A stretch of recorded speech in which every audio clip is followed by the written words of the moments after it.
Fala aí pessoal, tudo bem? Iniciando mais um acompanhamento mensal, vamos falar sobre o Rura 11, o Fiagro do Itaú. Um baita Fiagro, hein? Baita Fiagro. E esse vídeo aqui também, eu sei que tem muitos investidores que olham torto para Fiagro. É muito engraçado vocês verem os comentários no Clube FI dos fóruns de Fiagro. Tem sempre uns reaça lá falando que em Fiagro é para caloteiro. Bom, só o tempo vai dizer, né? Mas eu ainda continuo acreditando nos Fiagros, acho um baita de um veículo e, assim, quem não investe no agro é meio maluco. Você pode investir tanto por ação quanto por Fiagro, né? Então eu acredito que o que eu acho que está faltando um pouco no mercado são Fiagros de imóveis, né? Por isso que eu gosto tanto da tese do Risa Terrax. Por mais que a gestora não seja aquela gestora, mas a tese do Risa Terrax é muito boa. Gosto muito. Então vamos lá falar um pouquinho sobre o Rura 11, né, o Fiagro do Itaú, agora de fevereiro de 24. Eles têm uma taxa, eles buscam, né, a meta deles CDI mais 3 a 3,5. Se eu não me engano, eles estão acima, e já faz um tempo que eles estão acima. Rendimento de 13,3 anualizado, pagaram 10 centavos por cota. Eles oscilam, né? Teve uma queda, depois voltou a aumentar. A parte de cotação, pessoal, eu falei bastante isso no mês passado, que teve despencou a cotação, que inclusive abriu uma baita de uma janela para quem pegou aqui. Voltou, né? Se eu não me engano, deixa eu ver quanto é que a gente está falando da patrimonial em 10,10 mais ou menos. Deixa eu ver quanto é que tá fechou hoje o Rura. Deixa eu ver aqui, Rura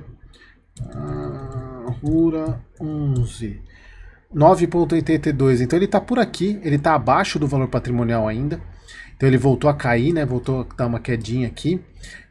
Então, para quem se interessa, é uma baita oportunidade, porque, como a gente sabe, é fundo de dívida, né? Então ele está sendo negociado abaixo do valor patrimonial dele, e não é à toa, porque a gente tem essa perspectiva que a gente vem falando desde o final do ano passado sobre a quebra de safra, e a gente provavelmente vai ver alguma coisa, mas não vai ser nada do que estavam prevendo. Obviamente, principalmente a gente viu, acho que foi no vídeo acho que foi do próprio Risa Terrax que eu falei que a questão da produção da soja, ela vai vir maior do que a produção passada. E é muito claro, pessoal, muitas pessoas acham, não sabem interpretar o que é quebra de safra. Pessoal, quebra de safra é uma redução da expectativa e não uma queda na produção. Por exemplo, se você tem, a produção foi de 1 milhão, aí você prevê que a produção do ano seguinte vai ser 1,2 e a produção vem 1,1, você teve uma quebra de safra, porém ela foi maior do que a do ano anterior. Então tem que tomar muito cuidado. É que quando a gente fala de previsão, principalmente quando a gente trabalha com commodity assim, existem negócios em mercado futuro. Então acaba que você negocia uma previsão, você recebe antecipadamente uma produção lá na frente e ela vem menor do que você vendeu, você pode ter problema, mesmo que ela seja uma baita produção, mas só que você esperava que ela fosse mais. Então a gente fala por isso que a quebra de safra é tão importante, mas a gente vê, inclusive eles comentam algumas coisas aqui, que de fato não é tão sério quanto, quer dizer, é sério, mas não tão quanto pintava, né? Quanto a mídia mainstream pintava. Então ele, mais um mês ele gerando mais do que distribuiu, é bom porque o fundo tem vai guardando, né, para poder linearizar a distribuição.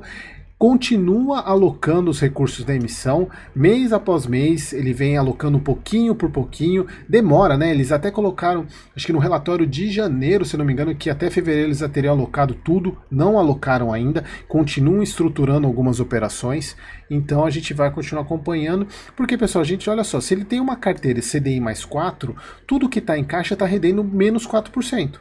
Então ele está com 10% do PL dele rendendo CDI. E na verdade nem é CDI 100%, é 99% se eu não me engano. Então ele está perdendo dinheiro, né? O fundo está perdendo retorno. Então é importante, mas assim, pessoal, é um ponto que é muito importante, é Itaú.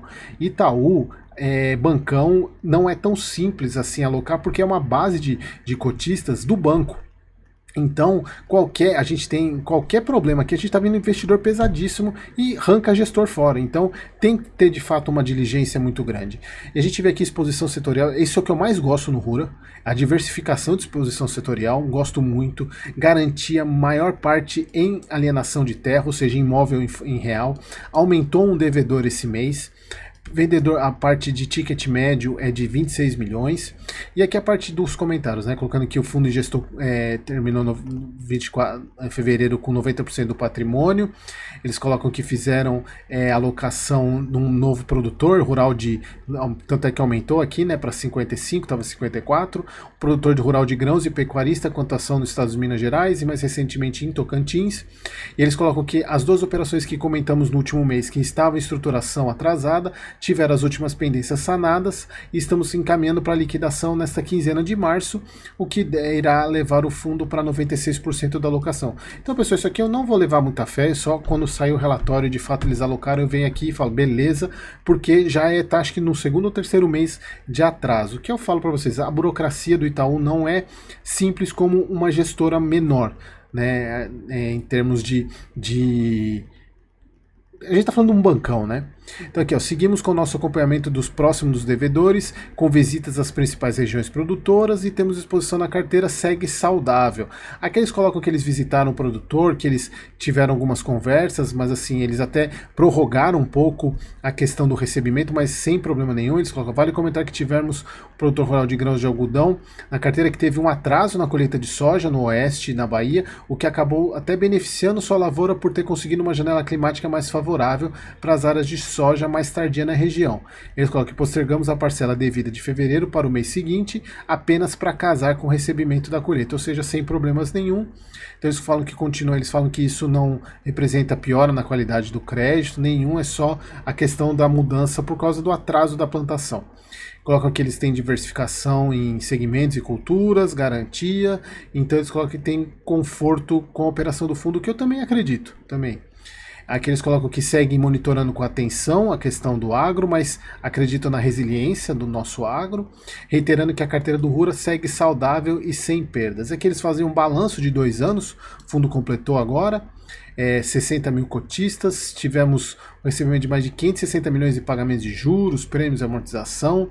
Então aqui bem bacana, e chegaram a 64 mil cotistas. Baita Fiagro, muito grande mesmo, interessantíssimo. E aqui a parte de comentário dos grãos, pessoal, e basicamente eles continuam falando das quedas dos preços da soja, do milho, e aqui é exatamente por causa do grande estoque. E aqui eles até falam que a produção do Brasil vai ser compensada pela da Argentina, e principalmente Argentina e Paraguai. Em 2024, os preços internos de soja aqui no Brasil já caíram 20%, abaixo de R$100 a saca. Então, pessoal, isso é um problema, porque a gente está falando dependendo de como o produtor fechou o contrato dele, isso pode ser um problema. Ele pode ter fechado a mais 120 a saca e está 100. Isso é um problema, a gente vai ver isso de fato, mas assim, a gente não vê assim, tanto desespero no comentário deles. O milho de fato acho que foi o que mais deu problema, porque a gente está falando aqui que até pelo fato dessa questão de outros países compensarem a produção da soja, talvez não tenha tanto problema. Mas o milho em si, ele tem sofrido bastante. Embora nos Estados Unidos também ele está com uma situação mais confortável, e aqui eles colocam, a Conab trouxe uma nova redução para a produção nacional do milho baseada na queda da área de produtividade. A safra total de milho projetada para 113 milhões, redução de quase 4 milhões. Isso é uma quebra de safra. Isso aqui porque é uma redução da projeção. Tá, isso é uma redução da projeção. Algodão, pelo contrário, ele continua em alta, acho que é o terceiro mês seguido que ele está em alta, mas não é aquele, tem o peso como soja e milho, tá? Então aqui mais deixa eu ver se tem mais alguma coisa importante para trazer para vocês. Aqui é sempre lembrando que o Rura 11 é o único Fiagro que tem 2 CRAs atrelados ao dólar.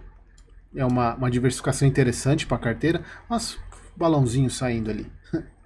Bom, pessoal, aqui aquelas operações estruturadas, que agora eu já não sei quais são as duas, que ele está com 3 estruturadas para poder sair, que são mais os 140 milhões que falta para ele alocar o patrimônio da emissão. E é isso, pessoal. Baita no Fiagro. Não tem carteira ainda, mas ele abriu uma boa janela de oportunidade. Eu vou estudar com mais carinho para ver se ele entra, mas ainda eu quero esperar mais um pouquinho. Então tá bom, pessoal. Espero vocês no próximo vídeo.